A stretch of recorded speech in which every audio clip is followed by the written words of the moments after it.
During the late 1990s, a new era of gaming shone over the horizon. With the recent release of more powerful consoles, video games were becoming more prominent in human culture in the hearts of children. However, in 1997, a new console by the name of the hypercube was released in Japan. It seemingly came out of nowhere, as there wasn't a word or whisper about the production before it was released. Yet it only took hours of them being on shelves for it to send people rushing into stores. Not only this, but the hypercube's release also came with the first and last video game for the hypercube. The game's name roughly translates to shoot up and loot up in English. The game consists of 128 levels of shooting your way through the pixelated maps and enemies of the game. As you go through the levels, you would unlock new weapons and armor as you face new challenges and tougher foes. There was no real plot to the game, but that did not stop the game from exceeding. And the most astounding part, however, was the sheer technological magnitude of the game. The game had 28 hours of gameplay, 100 gigabytes of storage required for it, and copious amounts of details and features. The hypercube, however, was the real powerhouse. It had 32 gigs of RAM, 500 gigs available for the hard drive, and an extremely powerful processor. It would have been the next stage of evolution for games confined to the screen. It would have been. After a mere 3 days of the hypercube's release, it immediately came crashing down. Every single console and copy of Shoot Up and Loot Up were taken by authorities. Every copy and console were either burnt or disposed of in an effective manner. Vora, the company that made the game, inevitably went bankrupt. It is unknown if ignorant folk still hide their copies, but it is unlikely that we'll never find out. The only thing known is that Japan vowed to never speak of it again. Yet, the true horror is not about anything scary inside the game. Nothing disturbing or supernatural was ever contained in it. The true horror was how the game was made. What living, breathing, thinking human beings had to be put through to bring such a powerful machine to life. What lives were taken in the name of such a robust invention? What methods of production that were so horrid? It caused the game and console to be banned and destroyed. To explain it all in a flash would not do the victims justice or respect. So, we must go from the beginning. Early in the year 1997, Tashiro Yuji was conjuring his thoughts in the dim light of his office. As the CEO of Vora, he knew he needed to try something different. While Vora's toy sales had made it a company of greatness, to Tashiro, it wasn't great enough. He craved more. He wanted to start a revolution. He wanted his name stamped everywhere. He wanted to create something beyond the expectations of a god. But how? His mind began to spark and fizzle. He began to remember. Last year, a very powerful new console was released. Video games had reconstructed entertainment. What if he revolutionized video games? The magnets began to click together, and he knew what he had to do. But he needed to know more first. Through weeks of balancing research with his duties, he learned what was essential for his plan. He theorized that certain metals and minerals could act as more effective parts of a computer. He believed that the RAM, HDD, and CPU could all vastly be improved with these new ingredients, along with the ROM data of a cartridge. Yet these minerals were both very rare, expensive, and hard to acquire. They were most common in the mountainous areas of Japan, and were thought to be unimportant. only used for purposes such as jewelry. The amount that Toshiro could buy would not be enough to be sustainable for his plans, not to mention all being very expensive. If he wanted these minerals, he would need to get these resources directly from the earth. Now at that point, his brainstorming came to a block. He was already confident with the way that he had planned the production to play out, but after this discovery, his plan began to show its cracks. If he tried to hire a mining company to get the minerals himself, it would financially burden Vora if it did not work. Shiro was very sensitive about the stability of Vora, and if he spilt the glass of milk that was Vora's money, Shiro sure as hell would have cried over it. Most people in Toshiro's shoes would have scraped the idea and moved on, yet Toshiro wasn't like most people. To him, his dreams were necessities. He didn't care who he would hurt for his dreams, as long as they came true. Shiro collided, collaborated, and negotiated with immortal forces and syndicates, trying to find which one was willing to take a cut of it all. After many hours of behind-curtain meetings, Shiro finally found what he was looking for. So one night, Shiro made his move. That night was quiet, and all was calm until the peace was disrupted by trucks with the word Vora stamped onto them, rushing into the small and humble town of Ipe. As the citizens of Ipe peacefully slept, malevolence was spilling into the roads, suburbs, and alleyways. As children had sweet dreams, others were having nightmares. And once the morning had triumphed over the night, great amounts of the homeless residents of Ipe had vanished into thin air. Or so it seemed. On that same morning, Ipe's homeless men did not wake up to see the gleaming sun saturating the sky. Instead, they woke up to see the gray and rough surface of the cave ceiling above them. As they shifted out of their rough sleeping bags, paranoia and trepidation began to set in the group. Their old dirty clothes had been replaced by pristine, blue and long-sleeved pants, contained in overalls with a lighter shade of blue, with every overall having a seemingly random number embroidered on each one. Encasing them was an immense cavern, illuminated by hundreds of lanterns and light bulbs. Broad, sturdy metal poles held up the roof of the mine, present at every corner and surface. A dozen hydraulic shovels and haul trucks were parked by the dark corners of the great stone chamber. 4 heavily armed guards stood at the door, ready with rifles to keep the men at bay. It took a while for everyone to wake up, but it took even longer for them to calm down. "Enough!" a booming voice screamed from the cavern entrance, putting the commotion to a sudden halt. From the entrance, another guard stepped forward, holding a rifle in his hands. "The name's Furious Susumu," the guard spoke. "Although bigger fish here are at play, I'm the head of this operation. I'll be giving an announcement, negotiating the head of this all." "What the hell is going on here?" one of the men screamed. "Shut up. Now allow me to elaborate on what all this is. You've been transported here because they need you for their company, which will remain unnamed. They've got a plan which needs you. For all the cogs to work, we need you. We need you to extract resources from this very mountain, for their dream to come to life. I can't give much detail on the project, but what I could tell you is that it requires you. Now, a history lesson for all you rats. The minerals and metals in this mountain were damn important to people many years ago, and they mined the hell out of this mountain.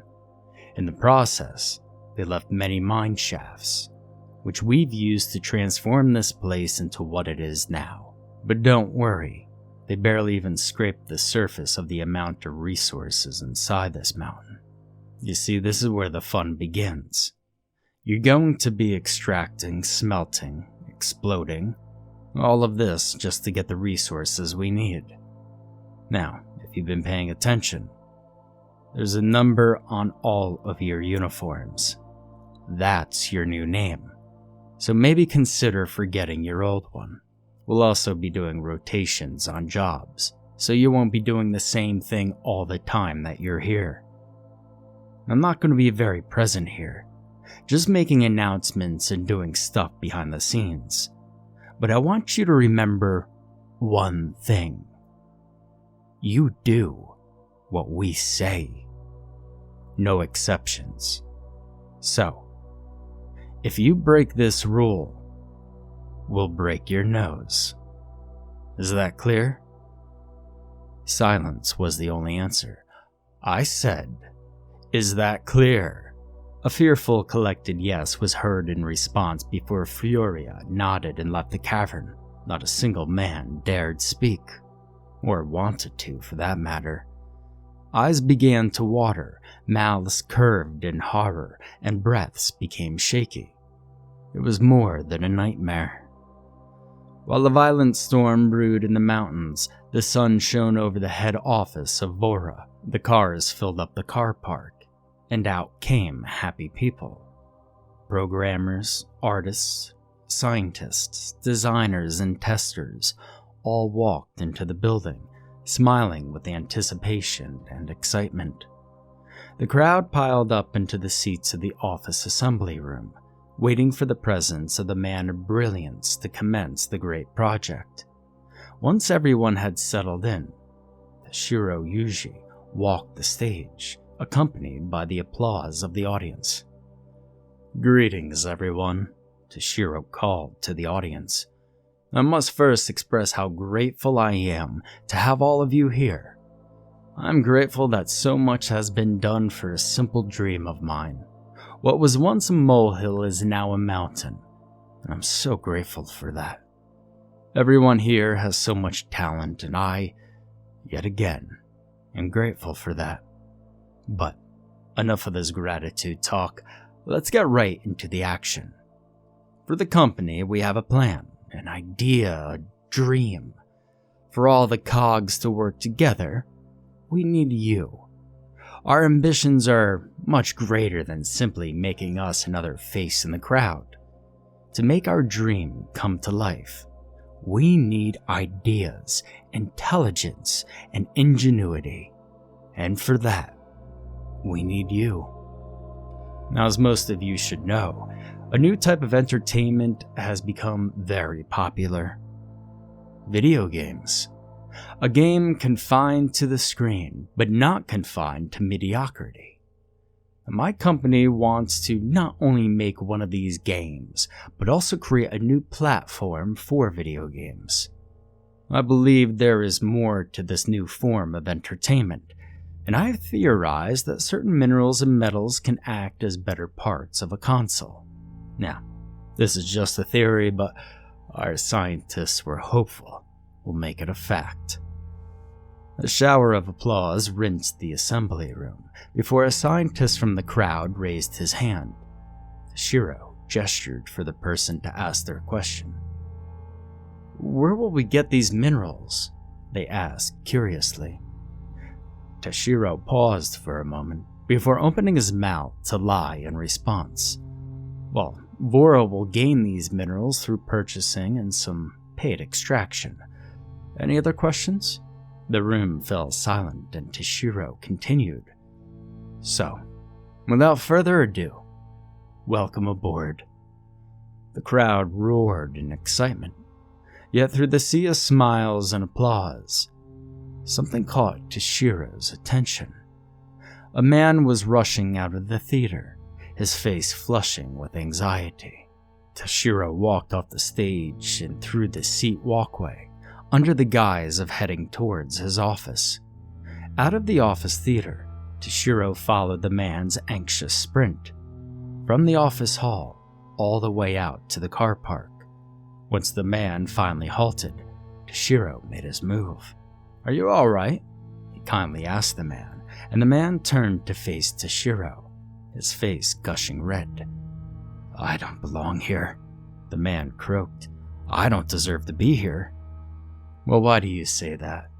"Well, everyone here is a scientist, programmer, an artist, or a genius. You see, I'm just a designer." Sh00t's mind was rinsed with the instinct of empathy. "Well, that's just as good," Sh00t enthusiastically spoke. "Yeah, but anyone could replace me," the man stuttered, his voice sounding dry. "Listen here, my boy. You're here for a reason. It's because you make a part of the foundation of this game. We've got the ideas, the brains, the reasons why things exist. So come on, my boy. Make that foundation. Shake the earth with your brainstorms. You'll soon find out how important you truly are." The man gave a slight smile to Sh00t. Sh00t smiled back, only if the man knew what was behind that smile. As flowers blossomed, a poison was brewing. The workers in the mountain were sitting on scratchy rugs, watching the guards in front of them. "So, now we have gone over how to operate the hydraulic shovel and a haul truck," the guards said. "Any questions?" Silence was the only response. "Very well. Allow us to continue." Through that day, the workers learned the bare minimum of what was required to work a mine. Yet the message that the guard nailed into the consciousness of the workers was to obey orders. Night eventually fell, but the guards were not finished yet. "All right, everyone. Enough of us," one of the guards yelled. "Two other guards are going to take our place." The guards walked out of the room, and thus entered the other guards. They were sturdy and well-built, looking like they could break necks with a flick of the wrist. "Everyone move," one of them screamed. They began to order the workers to the entrance of the cavern. Some men tried to question the guards, but were answered with both a physical and verbal shove. Disturbance ruptured in the crowd of workers, yet was silenced by the screeching and screaming of a large drill. Once the screeching was put to a halt, guards rushed through the door holding what seemed to be explosives. Panic gushed through the workers, but did not flow from their mouths. Tension and anticipation slithered through the crowd, with every man on edge. "Explosive planted," the guard signaled to the other guard, sprinting back to the entrance. "Everyone brace yourselves." 3. Eyes widened. 2. Ears were blocked. 1. A great eruption of sound screamed through the chamber, violently ringing the eardrums of those in the room. The screams and yells of shock from the workers were suffocated under the great roar of the explosion. The lights violently flickered as the cave rumbled in anger. "It's going to collapse," one of the workers screamed, barely able to be heard under the great sea of roars from the detonation. The workers huddled together, fearful of the cavern collapsing. Eventually, the sounds disintegrated, and the lights stopped flickering. "Well, I'm no geologist," one of the guards spoke out, "and I think we blasted our way into a rich layer of rock." "All right, everyone," another guard spoke. Night. Due to dust fumes and stuff, we'll be sleeping in a different room." "Well, how could we sleep after something like this?" a worker cried in outrage. "My friend, after the days you will endure, exhaustion will send you to rest. I assure you." That night, not a single pleasant dream was dreamt, in what would soon be known as hell. The next morning, everyone was brought back to the cavern, each one wishing they would have woken up in a pie. They instantly noticed the great crevice that stood many meters away from them. Once everyone had retaken their place in the cavern, a guard stood in front of the workers. "Good morning, everyone," the guard called out. "Today's when the real work starts. We'll begin with a roll call." Instead of names, numbers from 1 to 80 were heard, with everyone answering to their designated number. "All right, we'll have 1 to 30 on clearing the debris," the guard listed. 31 to 40 on haul trucks, and 41 to 50 on hydraulic shovels, and 51 to 80 on smelting and processing. New guards entered the cavern before leading the workers to their new occupations. Once the organization had been completed, the work began. Those working the great shovels and trucks labored in poor effort at first.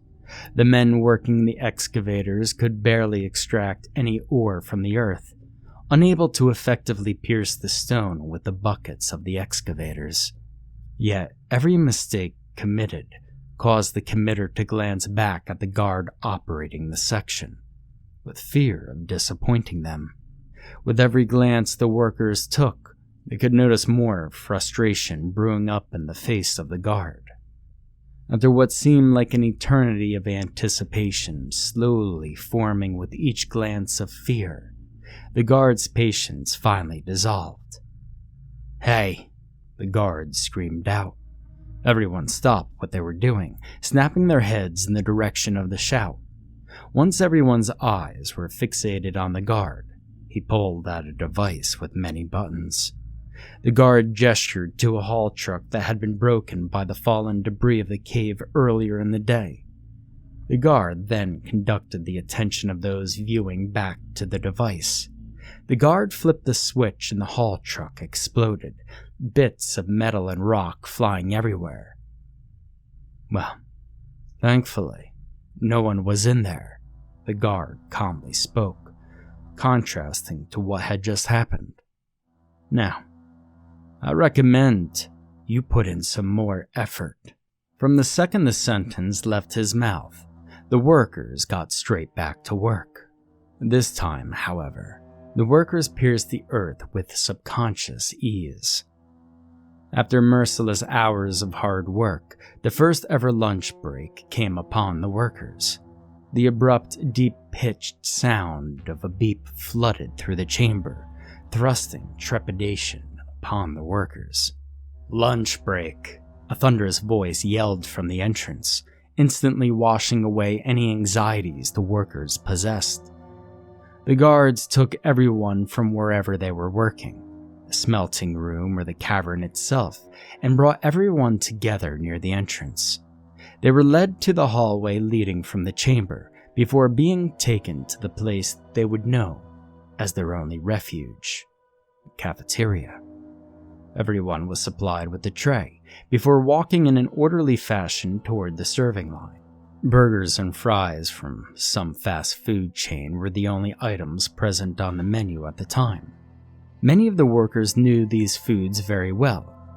Before taking it to the cavern, their financial struggles had starved their budget to only be able to afford unhealthy, calorie-dense types of foods.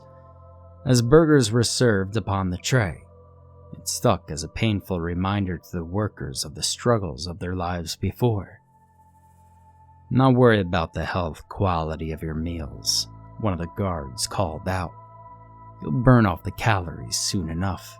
Once everyone had taken their seats, a guard stepped forward.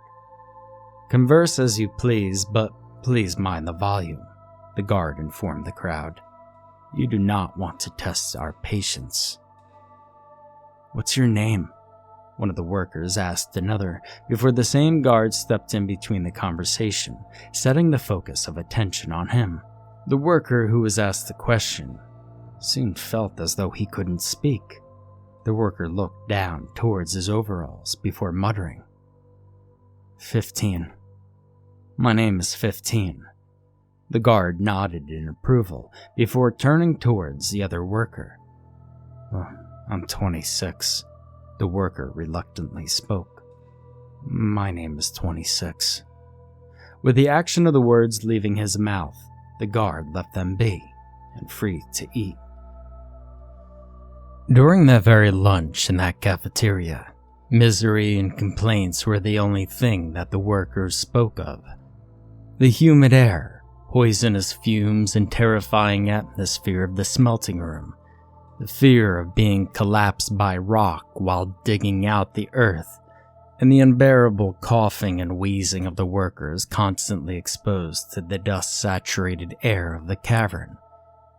Others told of the reasons for why they soon fell into the miserable embrace of the streets. Overly expensive housing prices, loss of jobs, the razor-sharp teeth of loan sharks, or simply bad luck in the lottery of birth.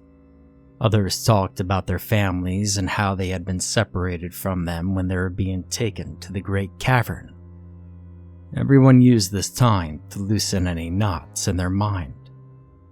All of a sudden, a guard walked to the center of the cafeteria, swiftly bringing the attention of the workers back to him. "Well, I hope you enjoyed your nice chit-chat, but we've got work to do.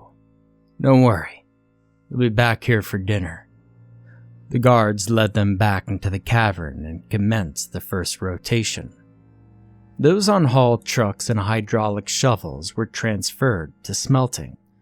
Smelters were transferred to haul trucks and hydraulic shovels, and those cleaning the debris were divided among smelting and extracting the material.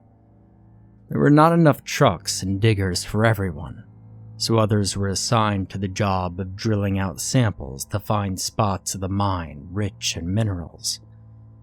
After many hours of hard work, the day finally came to a conclusion. Throughout the days of labor, misery and conflict soon raised their ugly heads. The dust and fumes of the mine caused people to grow sick, further injecting each hour of working with suffering. The heat of the blast furnaces and the smelting sections caused many to sweat profusely, becoming dehydrated or even faint in very rare cases. Lack of good hygiene, other than a few squirts of hand sanitizer, caused many colds and fevers to spread across the workers in the cavern. Eventually, the infirmary would find itself with nearly half the workers, treated by people with bare minimum of proper medical knowledge. Yet, the workers kept digging, smelting, and working, and tried to the best of their abilities to plow through their health adversities. After 2 weeks of blood, sweat, and tears, Furia walked into the cavern, cowering everyone in fear. "I don't usually feel pride towards people like you, but I've got to say, congratulations," Furia announced. "After the elbow grease you've put into this whole project has progressed significantly. Yet, I expect that your standard of work stays consistent, as that's what we are depending on for the next phase of production. Without further ado, carry on."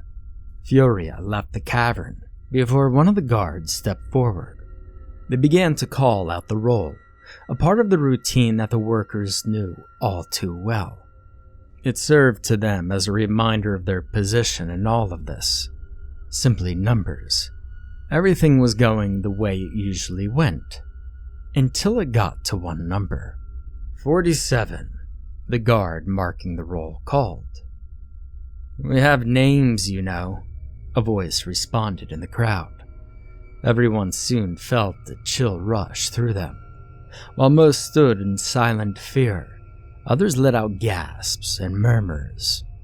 A guard stepped into the crowd, pushing others out of the way to find the source of the response.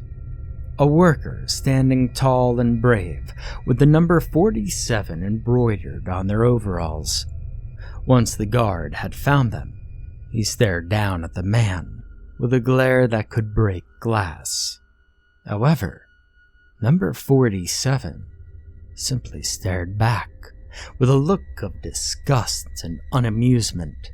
"My name is Nakamura Tsuyoshi," the man being stared down spoke. Almost a second later, the guard flung his fist into Nakamura, sending him to the ground. "If any of you try to pull a stunt like that again, I'll break your..." The guard tried to speak, but was interrupted by a loud cough and sputter. He turned behind him to see that Nakamura was standing up tall, blood spilling from his nose, yet still holding that same despising glare. Nakamura spat at the guard, hitting him directly in the face with his projection of saliva. Instead of hitting him again, the guard sighed and returned to the front to finish the roll call. On that day of work, everyone felt a sense of secondhand pride. At dinner that night, the atmosphere seemingly changed. While the guards could not tell what the workers were speaking of, they could certainly sense something different in the cafeteria. The expressions of the workers differed from the usual, with great variation. Instead of the face of fear and grief both the workers and guards had become all too familiar with, faces of anger, determination, and confidence began to emerge. The guards knew something new was approaching, but they couldn't predict it, nor did they know how to control it at the time. However, the most important thing they noticed is that the faces of confidence and determination remained most common at the table that seated Nakamura, Tsuyoshi. The next day, every worker in the cavern wore a calm and collected face. The guards first took this as a beneficial thing to getting the work done, but they did not truly understand the reason everybody looked so jolly. Nothing seemed out of the ordinary. Until the afternoon. During that time, Nakamura was designed to the hydraulic shovel. At one point in their work frame, many people began to cough, sniffle, and sneeze. These signs of sickness had been present before, but Nakamura began to notice it was more common this time. With every croak and cough of sickness, Nakamura's temper began to weaken. He couldn't bear to see his colleagues feel so miserable due to the poor handling of sickness. And so, he stopped working, stepped out of his hydraulic shovel, and glared at the guards. "You think you're forgetting something in all of this?" Nakamura asked angrily.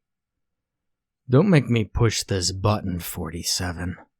A guard responded, pulling out a device from his pocket. "And what good would that be?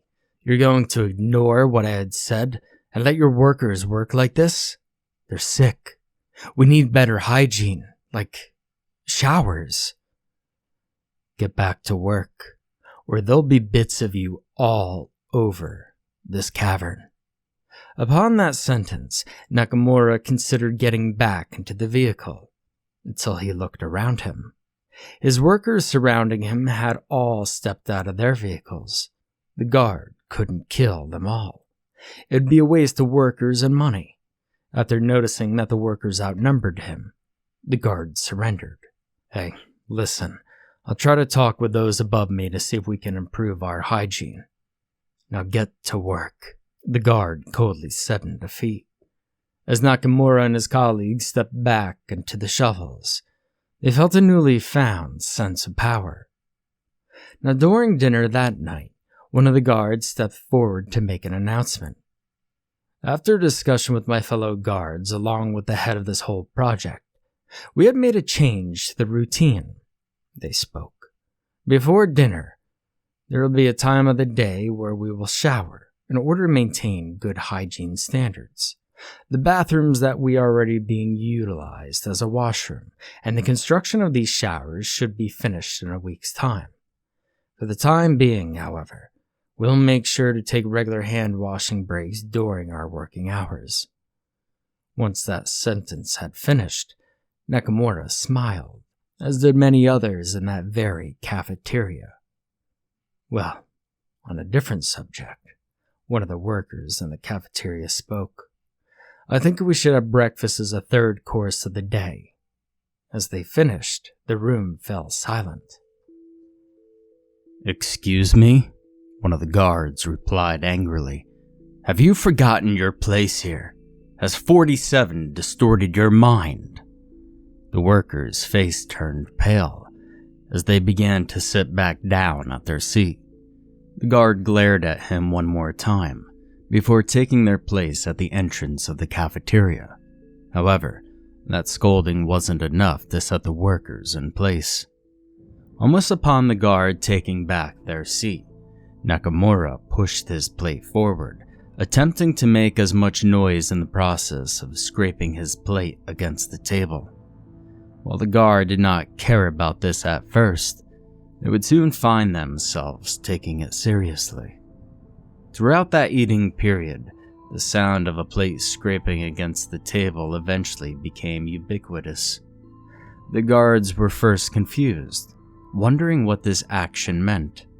However, it only took some time to realize that almost half of the cafeteria had moved their plates forward, along with refusing to hold any conversations with their colleagues. Then it hit the guards. The plates were all full. They were refusing to eat. The guards knew what they had to do to stop any further adversities. The next morning after the roll call, the workers finally had their satisfaction. Breakfast. Hash browns, bacon, and egg sandwiches, and more breakfast items from some fast food joint met the trays of the workers. While they consumed their meal, they spoke of happier times in their lives, such as the good times they had with their families before the talons of poverty snatched them up, or perhaps the innocence and fun times of their youth that they so dearly missed. On that morning, the cafeteria had the most smiles it had ever had before. Once the meal was finished, Nakamura once again spoke. "I enjoyed that meal," Nakamura said. "But you know what else I enjoy? Being paid. You cannot keep us as your slaves any longer." As soon as that sentence left his mouth, the guards glared at him with more power than they had ever done before. The other workers in the cafeteria didn't dare to say anything, as they simply watched as Nakamura was stared down by the hawk-like eyes of the guards. "I'll talk to the man in charge." The guard spoke in a dark, soft, yet extremely intimidating tone. Nakamura looked back, trying his best not to show his fear that the guards had finally invoked in him. He rejoined the crowd of workers, and so began another day of work. After 2 days of hard work, the workers woke up one morning to see a great steel wire reaching across the entire cavern. They could not see the other end of it due to the poor lighting in the caves. Before the workers could think more about it, a guard stood in front of the crowd before beginning to mark the roll. The nature of the roll call was routine until it reached 47. It skipped 47. Before the workers could start yet another day of labor, Furia walked into the cavern. "Hello, everyone," he greeted those in the cavern. "Today I've got good and bad news. For me, it's all good news, but whatever. Good news? Excellent progress is being made. Just need a little more effort from all of you, and we'll be on our merry little way. Oh yeah, and remember the shower room you wanted? Bad news? Well, I think I'll let that speak for itself." Suddenly, the sound of scraping and screeching of metal pierced the ears of the workers as the anticipation made their imaginative minds ponder over what bad news Furia had spoken of. And then, piece by piece, things began to occur to them. The source of the scraping was coming from the wire. The number 47 had been skipped on the roll call, and the wire seemed to be pulling something across it. Their own minds began to torture them, as they could only imagine what horrible thing could be revealed. Then, from the darkness, a figure, almost a silhouette, approached them from the darkened side of the wire, seemingly hanging from something. However, as more light shed upon that figure, the culmination of the most horrifying depths of their imagination soon revealed itself to them, accelerating the anxieties they had when they first sensed something wasn't right to top speed. 47. He was hung from a barbed wire noose, pouring blood from his neck all the way down to his overalls. A bullet hole was ever present on his forehead, which leaked blood all the way down to his neck. Maggots feasted upon his corpse, writhing from his wounds in grotesque delight. As his blood-stained body was dragged upon the wire, many workers spilled their insides by the purest sight of his corpse, while others screamed and panicked. As the workers suffered in the horror in front of them, the guards held nonchalant or even somewhat joyful expressions, unfazed by the disgusting, horrifying sight bestowed upon the workers. However, the worst part was 47's eyes. The glassy, painful stare of his undead eyes, which spoke only of death. Furia could not contain himself and burst out into laughter. "Holy shit, what a beauty!" Furia laughed, attempting to further disturb the already horrified workers. "Well, you don't see that type of gore every day, do you?" Furia laughed a bit more, before sighing, finding the pain of the workers to quickly become boring to him. "Alright, well, I'll give you a break," Furia said. "For you to comprehend what just happened, it'll also help me organize and talk to the boss. The guards will lead you to the cafeteria. Meanwhile, Yashiro Yuji was in the process of being informed of the status quo of the cavern, through the process that he had done to keep in contact with the mining section of production since the start, by phone. Once Toshiro heard the news, he hung up the phone before wandering his office, pondering yet again. He thought about the present and the future. At this point, the phase of programming and trying to design a more powerful computer to make the game with the minerals could be supported by the efforts of the workers and the company's financial stance. Yet, the next phase could not. Toshiro had plans to create a mass production factory and try to get as many of these minerals as possible to make the consoles, all while trying to pay everyone that he had planned on paying. Yet, that could not be supported by the status quo. The forces he was working with were very dangerous, and if he didn't shovel enough coal into that engine, it could turn out badly for him.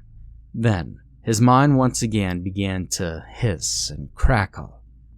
In order to make more money, he would sell the mineral, but in order for that, he needed the workers to work harder. After an hour of trying to calm themselves down, the workers were greeted by the familiar voice at the entrance of the cafeteria. "After good consideration of the future, I've come to the conclusion," Furia spoke ominously. "For the next phase, work harder. Way harder." Furia walked out of the cafeteria. That night, as the workers tried to fall asleep in fear of what had just happened, many of their ears caught the attention of the conversation the two night shift guards were having. "Hey, I'm not familiar with who you are," one of the guards inquired of the other, "but I know you seem to know a lot of people here." "Huh? Oh yeah," the other began. "So the boss of this whole thing approached the syndicate I worked for.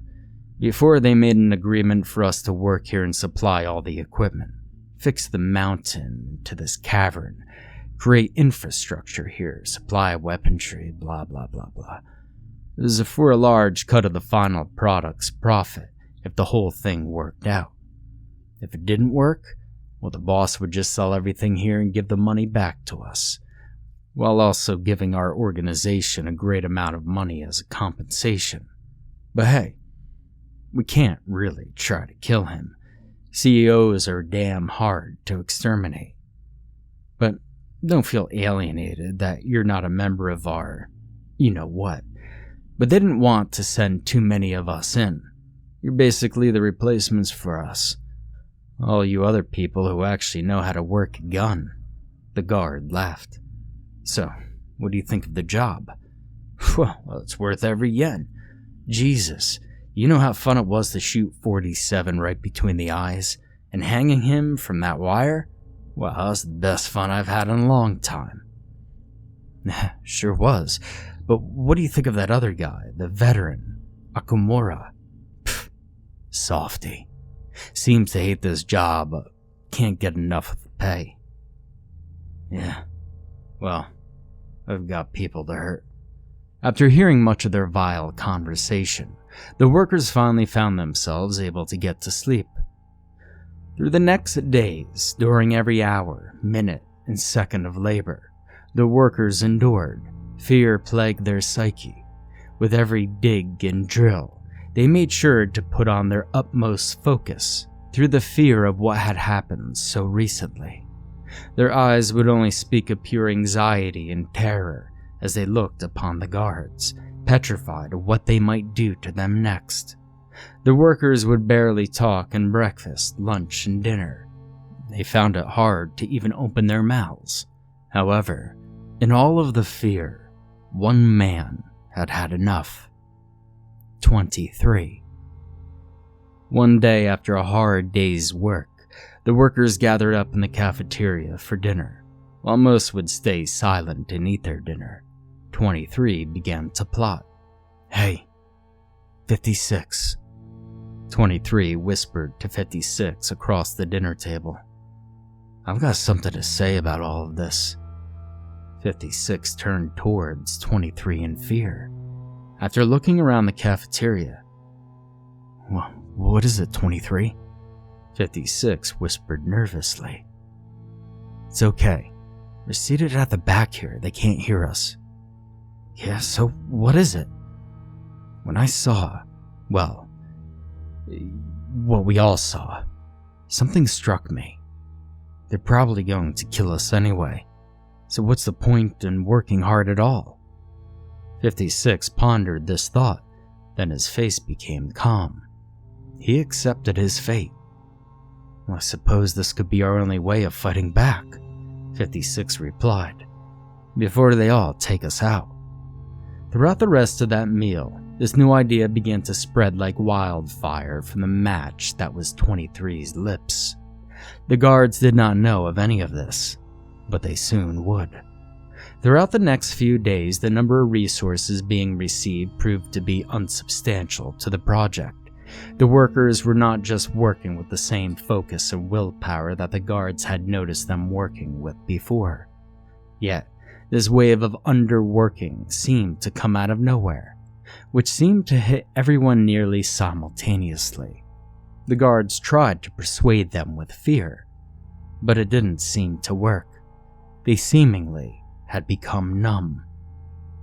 However, one lunch in the cafeteria, the guards tried their best to figure out what was going on through the heads of the workers. They took their stances around multiple parts of the cafeteria, acting as ubiquitous ears and eyes in the cafeteria. As they tried their best to put the pieces together and listen in on the conversations, they realized that the cause of this underwork was a new outlook that seemed to have been spread by someone in this very cafeteria. Now all they needed to know was the cause of it all. And as they looked upon the back of the cafeteria, the cause became present to them. The next day, something seemed off. While 23's name had been called and answered on the roll call, it didn't feel like he was truly there. The message of the underwork seemed to be spreading in a weaker fashion during the eating breaks. However, despite the message becoming weakened, the amount of minerals coming in still remained unsatisfactory. The focus of the workers once possessed hadn't been resurrected, and fear could not penetrate the outlook many of the workers had possessed. The guards needed to take the next step. After dinner one night, the workers were not sent to bed immediately. The guard led them to a wide space in the cavern and set them upon a nearby cavern wall. Once again, Furia walked into the room, a rifle in hand. "Hello, everyone," Furia called in a mockingly friendly tone. "Well, I have some stuff to say about this current state we're in. The products of your labors aren't satisfactory. They can't afford to pay us, pay for more equipment, and pay everyone involved. So, what's the cause of this new low? A new outlook's been spreading like the plague around the walls of this cavern. The thought that hard work's not necessary, because we will kill you anyway. So what's the point of doing anything?" Furia paused before looking around the cavern. "Now why the hell would we kill all of you at the end?" Furia spoke in a sadistically sweet tone. "We've given barely any names, other than mine, of course. I'll get away with this. We have left everything about this project in complete ambiguity. Why would we kill you, if none of you can make a good case to the authorities? Now, even by the case that we are planning to kill all of you after all the hard work and labor you had given us all, in return, wouldn't it be painless?" All of a sudden, a hydraulic shovel positioned in the room came to life. Once the light inside the vehicle had flickered on, a horrifying sight was revealed to be inside the shovel. 23 tied to the chair of the shovel, possessing many cuts and lacerations upon him, soaking his overalls in his blood. However, he was very much alive and breathing, yet gagging with a piece of cloth, his eyes screaming of pain and torture. One of the guards pulled out a switch, and the workers instantly jumped to conclusions. "You're going to blow him up!" one of the workers screamed. "Oh, no, not exactly," the guard replied. "See, that would be a little too kind. Now listen up. The big man's got more to say." "We tried to be fair," Furia began. "If everything went to plan, we wouldn't have to get so violent. 47 wouldn't have had to die, nor 23, nor none of you. We'd soon found out that the only way you would take seriously is to do more than show you a simple corpse. You now need to see the process of a painful one. 47's death was painless. I could say that for certain. But 23's will not. He will fear his last moments alive as the rat that he is. Now let's see how strong his outlook is now." As Furia finished that sentence, the guards began to make sure the workers were properly pushed against the wall. 3. The workers embraced themselves. 2. Deja vu. Back to weeks ago. 1. The guard flipped the switch. The eruption of sound the workers had become familiar with when working with explosives in their arduous days of labor blasting through the ears of the workers, serving as a more painful and dementing message to the workers. The workers caught sight of the more rock-dense part of the cavern ceiling erupt with dust and combustion, as these rocks began to be torn from the ceiling by gravity. The workers could barely watch, as the shovel 23 was in was crushed ferociously by the rocks above, his screams of agony barely being heard underneath the screams of fear the workers emitted, and the roar of the eruption. As the whole cavern was filled with dust and terror, the workers wondered if 23's death had been painless. As the parts of the cavern ceiling collapsed, rebar from the workers held the stone ceiling together as the storm of terror and explosions shook the cavern. Once the dust and terror cleared, the damaged rebar stuck out, yet still held the ceiling together. Every single worker was petrified, with even the guards somewhat anxious of the damage to the cavern. However, after a minute of analysis, the cavern seemed to be still intact. "All right," one of the guards broke the silence. "Time to get some rest." The guards began to lead them to the resting room, while many workers broke down, crying in the loss for their fellow colleague. However, despite the many cries of sorrow and loss, the guards kept their composure. Once the workers were set into bed, their tear-streaked faces felt the feeling of the rough pillows they had to rest their heads on in dark times, where the explosions that were so frequent in times of labor had made the cavern unsafe to sleep in. Yet, the feeling truly brought them back to the first explosion they endured. And they thought about what that guard had said so many weeks ago. "My friends, after the days you will endure, exhaustion will put you to rest. I assure you." But that night, not a single pleasant dream was dreamt in what was now known as hell. The next morning, while the workers were being taken to roll call, the guards could easily read the fear that radiated from their faces. The recent events of last night had nearly paralyzed them. "Morning, everyone," the guard at the front nonchalantly said, despite the recent events. "I have to inform you of what will be changing in this very cavern. Firstly, we have been able to afford more hydraulic shovels and haul trucks, so we could get more work out of all of you.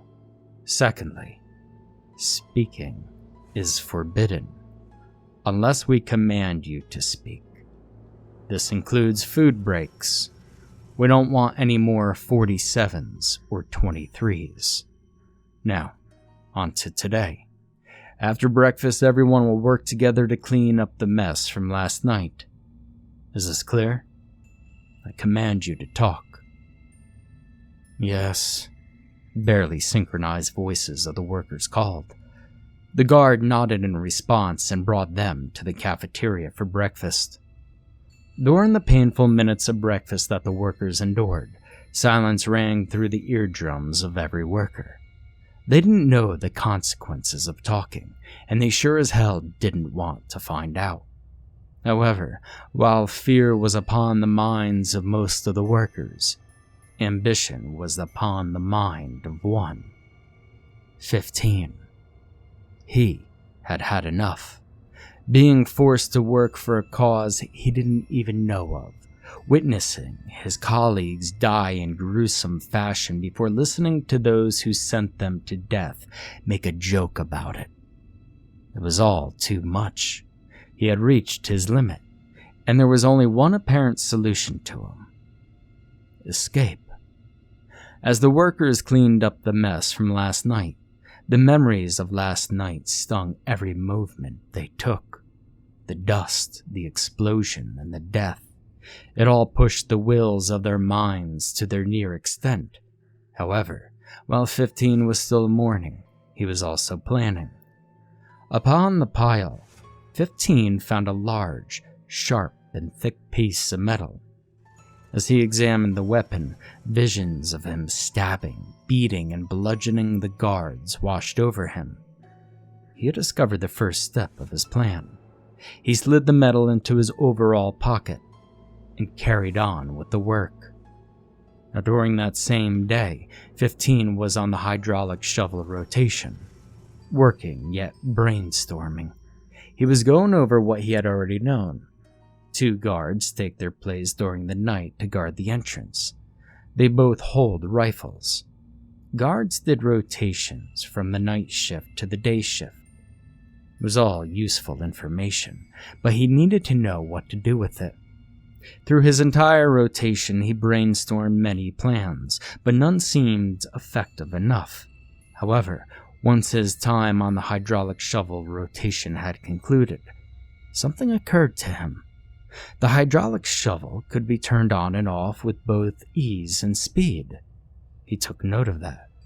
By lunch the next day, 15 had already figured out a good portion of his plan. He would turn on the hydraulic shovel, causing a distraction. One of the guards would go to check it out, and then he would take them out with a piece of metal he hid in his sleeping bag. He would then steal his gun, take out the other guard from the distance, before stealing his uniform and making a run for it. It all seemed to work out in 15's head. However, he knew before he acted out on his plan, he would need it to be the right moment, right time, and he needed to know what to do if things turned south. Now all he needed to do was map out the possibilities and wait.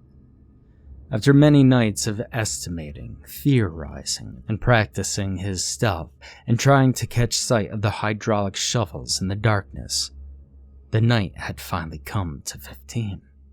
While everyone gathered up in a crowd for a message from Furia, 15 looked around the room to try and figure out where he would set up his sleeping bag.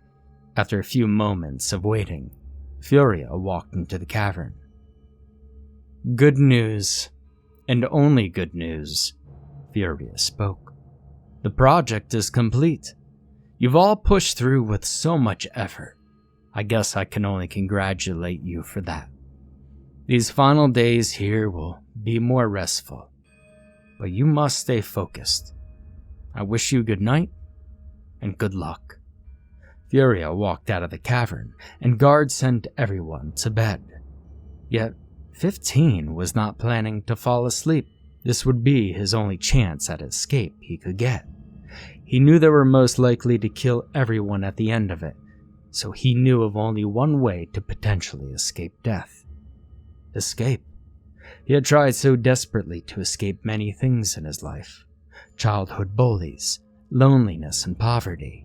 He had all failed to escape those things, so he prayed desperately that his attempt of escape would not become piled in with the other failures of his life. This was his only goal. Once all the lights turned out, his plan began to take place. The second he stepped out of his sleeping bag, he knew there was no going back, and the reality of the situation washed over him in a frigid wave.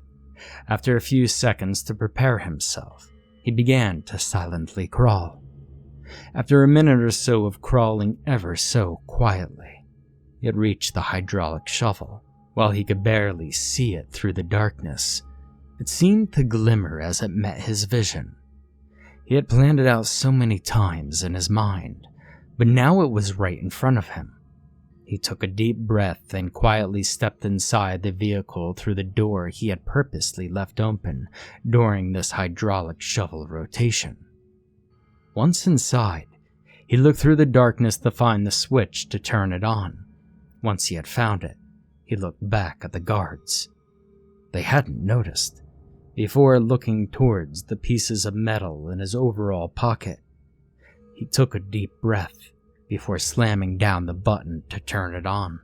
The second the lights inside the vehicle turned on, Okumura Yoshinori, one of the guards working the night shift, rushed over to the source of light. 15 crawled out through the door and attempted to hide behind the shovel. Once Okumura reached the hydraulic shovel, he immediately caught sight of 15, holding a piece of metal in his hand. Once 15's eyes met Okumura's, every last bit of 15's pigmentation flushed away as tears began to stream from his eyes. It was over. 15 began to weep even harder as his life began to flash before his eyes. His life consisted of so many failures of trying to reach freedom, it all stinging him harder than the salty tears stinging his eyes. Now, he knew he would die a failure, unable to break free from the horrid cycle of his life and to redeem himself of the many problems that he was unable to solve. However, when Okumura saw the sight of tears flood from 15's face, the past months of his life flashed before him. Accepting the deal to work as a guard, having to put other living, breathing, and thinking human beings into labor that tore through their human rights, All of this for a damn good paycheck. Better than the jobs he had failed to gain a substantial wage from. While the pay would save his life, it was at that moment his wrongs and mistakes tore his soul to shreds. He had lost his sense of humanity and empathy to the clawed talons of money. And he, too, began to shed a tear. "Oh, I'm sorry." Okumura wept silently, unable to control his guilt and sadness. And before the workers knew, a gunshot was heard, sending them into uncontrollable sadness as well. However, it was all halted by the sound of a gun dropping. "Okumura? Is he dead?" the other guard called out, walking into the darkness. However, before the guard could take another step, a bullet flew right through the guard's head, before his body hit the floor. As 15 held the rifle in his hands, his tears washed away, before he looked towards Okumura. Okumura looked back, before kneeling and raising his hands up by his own will. "I do not deserve to breathe this air any longer," Okumura wept. "Although I have given you my gun, I do not deserve to be forgiven. I have put all of you through these horrible things. So if you want justice, please, end my life." 15 hesitated before walking away from Okumura. "What you have done allows us to forgive you for everything. Thank you for shooting towards the ceiling rather than me," 15 responded, before rushing towards the other guard's corpse. He began to steal his uniform, donning it as his own, before reloading the rifle. 15 once again nodded towards Okumura and rushed through the exit. Yet, he was not free. While the gunshots did not truly warrant the attention of the other guards in the sleeping area, they were still awake, as they were trying to sleep through the noise. They all had rifles by their bed, so shooting them would only wake them and cause them to shoot 15 in turn. 15 began to sneak past them, knowing that the guards most likely knew each other well. After he had made it past the room, 15 began to run. However, while 15 made his sprint, the attention of the guards was caught, and they began to get out of bed to prepare to chase him. As 15 navigated through the tunnels, he could hear the sounds of footsteps behind him. They were beginning to chase him, but they couldn't really recognize him from behind. "Aoyama?" one of the guards called out behind him. "Why are you running?" "My family needs me," 15 lied, "for a special occasion." "Well, you need to get back in there. Okumura can't do it all by himself. My mother's... I don't give a damn. Get back there this instant." After 2 minutes of rushing through the complex tunnels, 15 finally made it to the exit. Miraculously, 15 had gotten them off his tail, but he still could not rest. Once his eyes finally caught sight of the night sky, he felt all of his stresses wash away from him. Finally, he was free from the deepest pits of a man-made hell, and he had finally reached the surface. A great platform of rock, followed by the road leading back to civilization. He was no longer 15. He was Takata Tetsu. He wanted to experience it all, just for a moment. But he knew that he had to move. He caught sight of a truck, which had just arrived to deliver food. Some people were walking out of the truck to deliver food into the cavern, but they did not care for Takata's presence, due to his uniform. Luckily, the food had all been taken out of the truck, and the truck was ready to leave. It was Takata's time to strike. Takata swiftly walked towards the truck and took the seat next to the driver. Takata looked over to see a woman, who was looking back at him with confusion. "I know you're confused, but I need you to drive me to Ippei," Takata said, nearly out of breath. "Who are you?" the woman said, still in a confused state.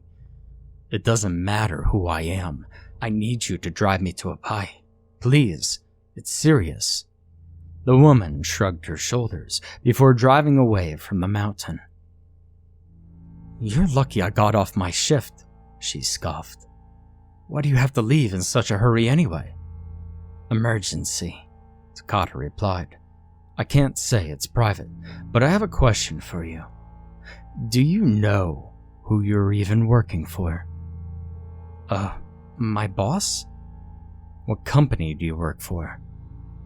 Vora. Not sure why we're delivering food to a mountain, but the pay's good, so why not? Takata nearly broke down at that sentence. Vora had lied to her, making her unknowingly support a horrific cause. Vora manipulated so many to support such a terrible project that they knew nothing of. Takata tried to keep his composure to ask another question. What's the name of this mountain anyway? Takata inquired, trying his best not to break down. It doesn't have a name, but it's from the northeast exit of Apai, she replied. Takata nodded in response before staring at the window for the rest of the trip, thinking about his next move. Once Takata had been dropped off at Apai, exhaustion began to wash over him.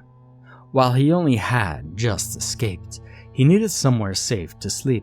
While he looked around the town, he noticed the absence of residents living amongst the alleyways. He was confused at first, as many of the people he knew did not end up in the great walls of the cavern, so it would be his first thought that they were simply left behind. However, his confusions were quickly answered as he saw a silhouette in an apartment window. He recognized who they were. The second he saw their face, he rushed into the apartment. As he walked through the halls, he tried to figure out how the light correlated to the hallway he was currently in. After much thought, he came to the conclusion it was room 24 that the person he was after was staying in. He approached the room door, panting as he looked through the peephole. His confirmations were correct. It was her. He knocked on the door, waiting patiently before the door opened to reveal a familiar face to both him and her. Takata? She answered, confused but with a sense of frustration. Kenimoto? Takata answered breathlessly. Do you remember me? You've been a good mentor and friend of mine while I was on the streets. Yes, I do, friend. Don't remind me of my days in the streets. What's going on? Kenimoto, I'm begging you. I need somewhere to sleep. I'll tell you about it in the morning. They're after me. They'll kill me. Who? Loan sharks? Yeah, I know they're out to kill a lot of people. No, an organization. I think they're working with Vora. And suddenly, something clicked in Kenimoto's mind. Her face began to turn pale as guilt began to plague her psyche. All right, she sighed. Come in. Takata sighed a breath of relief before stepping inside. Before another word could be said, Takata began to feel drowsy, walking over to the bathroom. Once Takata got into the tub, exhaustion immediately took hold of him. In the morning, Takata thanked every existing god that he did not wake up back in hell. As he awoke, he immediately headed for the door. However, he was stopped by the presence of Kenimoto, sitting on the apartment table across from him. Takata? I need to tell you something. She spoke in a dark tone. As the words left her mouth, Takata began to feel a sense of fear creep upon him. Despite his suspicions, he decided to take a seat opposite to her. Once we had noticed the great disappearance of, the disappearance of people like you and me. We were confused at first. She began, consistently keeping her dark tone. We tried to get the attention of people, but to no avail. They didn't want to listen to homeless people like us. However, the toy company Vora approached us and offered us a great amount of money, enough to save us from our current state of homelessness. They said we could only accept it if we promised to keep quiet about this. And I took it. Practically everyone took it. And now I'm living in this rented apartment, as I could finally afford the housing prices with the money they gave us. and I ended up getting a job at a fast food joint in Pai. Kanemoto looked down. And yet, for some reason, these people order so much food from us at certain intervals. However, we can't really refuse the orders. As Kanemoto finished that sentence, Takata no longer felt sadness. He only felt anger. So, what was the whole thing about Vora coming after you? Kanemoto asked curiously. I haven't got time. Takata spoke emotionlessly. I need to leave. As Takata finished that sentence, he turned for the door. As he left the apartment block, he knew what he had to do. He needed to report it. As he ran for the police station, anger and fury were the only things on his mind. However, his rage-fueled run was halted by something in his peripheral vision. A boy, revealed to Takata by the window of his room. He fully turned to watch and saw something that accelerated his current hopelessness. The boy was playing a video game. Vora's logo was upon the console the game ran on. He listened and watched as the boy enthusiastically played through the pixelated levels of the game. It's so much better than my old games, the boy gasped in enthusiasm and excitement. Runs really well, there's so much stuff in it too. Upon hearing those very words, Takata knew what the great project truly was. It was the game. Once that revelation was made, Takata wished that he could take that damned console and video game and smash it to pieces. However, his mind returned to the task at hand before he continued to head towards the police station. Once he reached the police station, he immediately reported the horrific crimes Vora had committed against the less fortunate residents of Apai. While the police did not believe him at first, Takata was able to provide some evidence to try to get the attention of the police, such as his uniform, the new game and console Vora had released. However, while Takata had the attention of the police did not completely trust him. He was about to give up on convincing them until the chief happened to walk in on the conversation between Takata and the policeman Takata was trying to convince. Once the chief's ear caught a simple snippet of the conversation, the chief made it clear to his colleague that what Takata was saying was plausible. However, while he had finally caught the belief of the police force, he paid the price by learning of a horrible truth. A couple of days before the night where many of the residents of Apai were taken, the town itself was having a problem with the number of homeless people around it. Their simple presence could upset the council of the town, as it filled the alleyways and caused a disturbance to the more privileged population of Apai. However, instead of trying to fix themselves, they tried at every turn to take a shortcut in order to get rid of this looming problem. Now naturally, Vora took advantage of that. They falsely promised to the council of Apai that they would take them to work for a certain project, leaving out important details to make Vora seem trustworthy. The town's council did not care if the homeless people ended up getting hurt. They just wanted to throw them away. If you're planning to stop the syndicate working with Vora, Takata stated, hurt by what the chief had just told him, I know where they are. In the mountain. Take the northeast exit of Apai. You'll find the mountain. The chief stated he would do everything in his power before sending Takata outside of the police station. Now that night, countless police cars drove down the same path that had carried so many people to a life of misery and suffering, with only one intention in mind: arrest. However, despite the many years of experience the police officers held under their belts, along with the weaponry that they carried, they were not prepared for the events that were about to unfold right before them. After a long drive through a narrow road, they had reached the destination, and the second the wheels of their cars touched the surface area of the mountain, all hell broke loose. Before the police officers could even catch a glimpse of the sight before them, they were showered by the firing of machine guns. They quickly took cover, taking refuge behind their police cars. Once the shooting calmed down a bit, they peeked cautiously over their cars to analyze the situation. It seemed to be a large surface of rock, with a road leading into it, with many large rocks positioned around the places next to the road. 12 guards were positioned in a spread-out formation, all near the entrance of the cavern, holding riot shields and machine guns. Around 20 of the workers were positioned around the platform, holding pistols, all taking refuge behind the rocks of the platform. It wasn't long before the hail of shooting started again, and the police called in backup. As their backup arrived, the police began to form a new strategy. They began to notice that whenever the guards at the back were reloading, the workers covered for them. Though their pistol aim was quite uncoordinated, it still forced the police to take cover when they fired.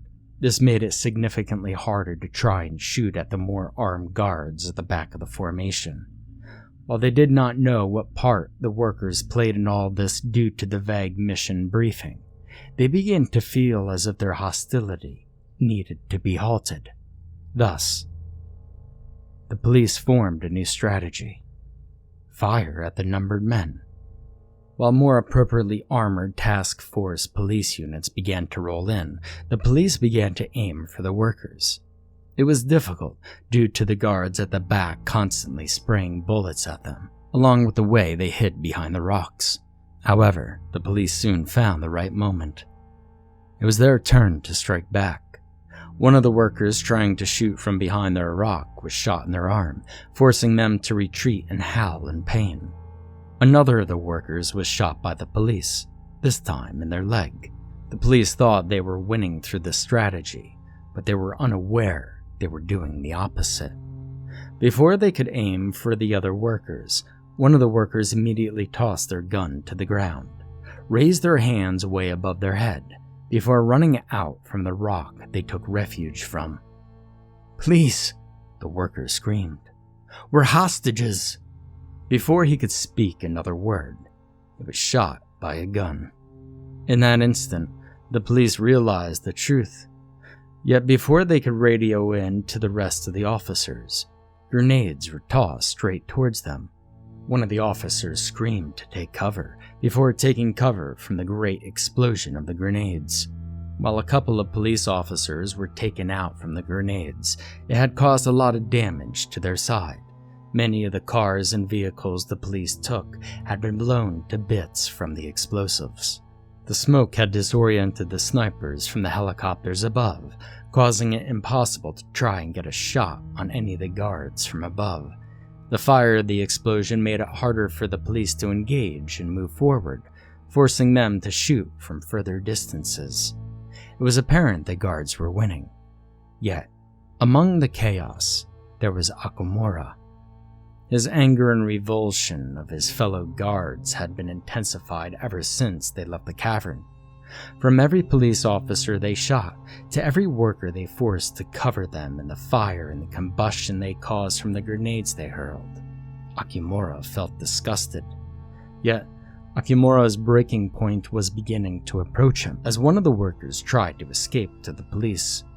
He could hardly watch as the guards gunned the worker down, feeling anger crawl upon him. Then, another worker was shot dead accidentally by the police. Okumura nearly unable to suppress his disgust at his fellow guards. And then, one of the workers ran to them. "I don't want to live," he screamed before the guards fulfilled his suicide attempt. At that point, Okumura snapped. In mere seconds, Okumura blasted half of his colleagues to shreds, being able to get an advantage point to the side of their riot shields. As he put bullets into every criminal and psychopath among him, both the attention of the police and the guards were set upon him. While the police and workers had found an ally, the guards had found an enemy. Okumura quickly positioned his riot shield to block the incoming bullets from the other guards, trying to avoid death at all costs. Eventually, both the police and workers were able to take out the remainder of the guards, allowing them to move forward into the cavern. Akimura was immediately taken into handcuffs by police. Yet before they could slam him into a police car, Akimura screamed tearfully to the workers to forgive him. And they did. A few hours after the siege, Toshiro Yuji was found dead in his office. From what it looked like, suicide. Toshiro's world had fallen apart. His dream had died in a matter of seconds, with plans of escape seeming futile to him. Once he figured out his dark secrets had been found, he knew the only place to hide was death, by putting a bullet through his own skull. Dreams are what we desire for reality, and dreams can be dangerous. Dreams can hurt people. Dreams can kill.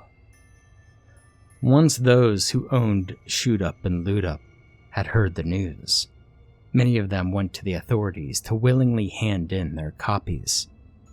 Their faces spoke of expressions of horror, shame, and guilt.